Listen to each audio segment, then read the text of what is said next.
welcome to another session of National Education Policy 2020 under the aegis of Bharatiya Vidya Bhavan Middle East. Today, we are going to discuss Foundational Literacy and Numeracy under the NEP 2020. I am Meenakshi Nair, Vice Principal Bhavans Kuwait, and I have with me Ms. Munira Mamikutti, Headmistress of Bharatiya Vidya Bhavan Kuwait. The NEP 2020 in India emphasizes foundational literacy and numeracy as the crucial aspect of early childhood education. It recognizes that building a strong foundation in literacy and numeracy skills during the early years of education is essential for lifelong learning and cognitive development. Before we dwell into foundational literacy and numeracy, let's understand the most crucial part of human development, early childhood. Early childhood, birth to 8 years, is a critical period of development and early literacy. Early childhood is a critical period of development, and early literacy and numeracy are two important skills areas that develop during this period.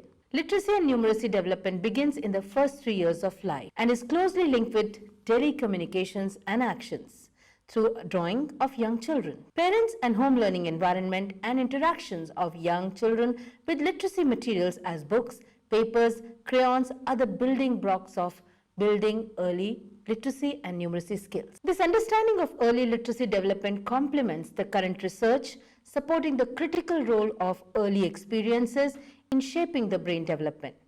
90% of the brain development takes place by the age of 5. 90% of the brain development takes place by the age of 5. So what is fed into children and the exposure they get at this age is very important. Yes, Meenakshi, that is why we say that at this age, we should be careful about the kind of people they interact with. Whom are you leaving the children, under whose care, and what are they learning from them? And I constantly tell parents not to give children mobile as a toy, because I've seen this, the repercussions of that in the classrooms today. How children are different today. They are very hyperactive. We say children are hyperactive now. Why? Because they're used to these mobiles, the fast mobiles, the reels that they see on the mobiles. That's because their energy is not being utilized. Yes. They're sitting at one place and looking at so many things, getting involved. And it is so very difficult, I feel, Munira, for parents who are working in the date of today to handle this early childhood care and education. So what is early childhood care and education, Munira? Yes, Meenakshi, as you may be aware that if you have observed children, the toddlers, the young, from birth to the toddler age, how curious they are, how they are interested in everything around them. True. And they learn through their surroundings by imitation, and they observe people. They're keen observers, they're curious, they want to know things. They want to touch everything. That is sensorial capabilities. They learn through their sensorial capabilities, their surroundings. All these are the building blocks on which they will base their future learning. So early childhood care and education should be given a lot of importance. And these hands-on experiences that they get, the observations, the experimentation, this will help them build a strong foundation for learning in later years. So here comes the very important role of pre-nursery schools or the nursery schools and even the play schools. And I feel even the maids in whose care we are leaving our children. Yes. So what is the role of school, nursery or the nursery educators over here? Yes, we talk about children learning from the surroundings. We talk about their sensorial learning. But they also learn in context with the relationships with adults. Yeah. So it is very important that they get good facilitators, teachers, and knowledgeable peers who can lead them from one developmental stage to the next. The transition from from the developmental stages should be seamless, and that can be done if you have good educators. So that is where the role of the school comes in, where we can have a very structured curriculum, not a very formal one, but a structured curriculum, which through which they can learn, and educators or teachers who can understand, yes, this child is ready for the next stage. So according to that, they will give them tasks and activities through which they build their learning.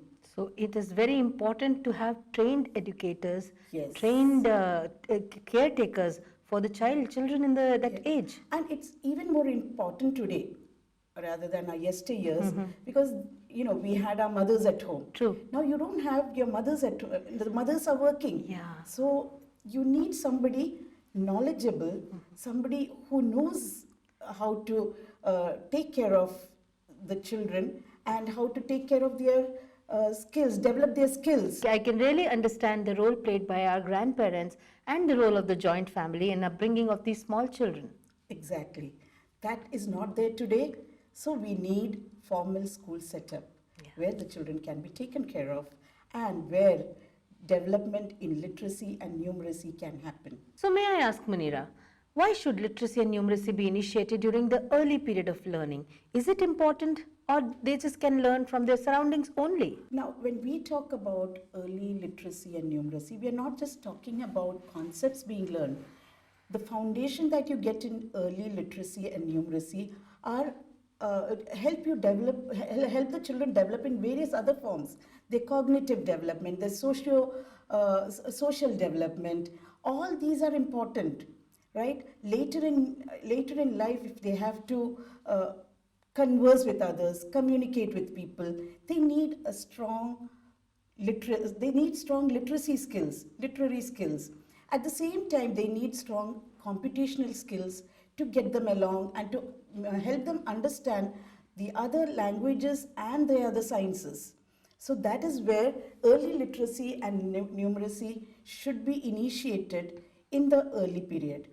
And opportunities should be given to children to ask questions, to raise questions, to experiment, to explore. You must have seen some children, when they're toddlers, they're very curious, very bubbly. Suddenly they become very quiet. They stop asking questions. That happens. They stop conversing with people. Why? True. Because we are nipping them in the bud. The opportunities that they should have got at the early period, they do not get. Then obviously they stop talking. But at this point, I can really feel the devastating impact that the mobile phones have on the kids, children, exactly. because there so many capabilities are being glued to the screen without getting any satisfaction of numeracy or literacy, and they're not utilizing their energy also. Have you seen many of the children don't make eye contact now? Yes.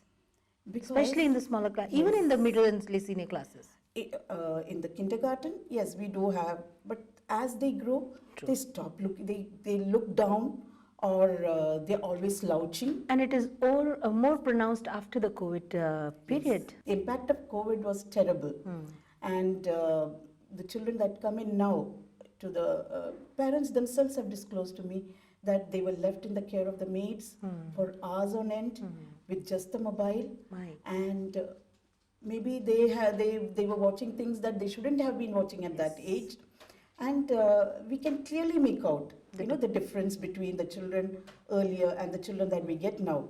So as educators, our big role now is to wean them away from these things. Otherwise, that will impede their growth, especially their cognitive growth. So is that why the fresh impetus has been given to FLN in NEP 2020? Exactly.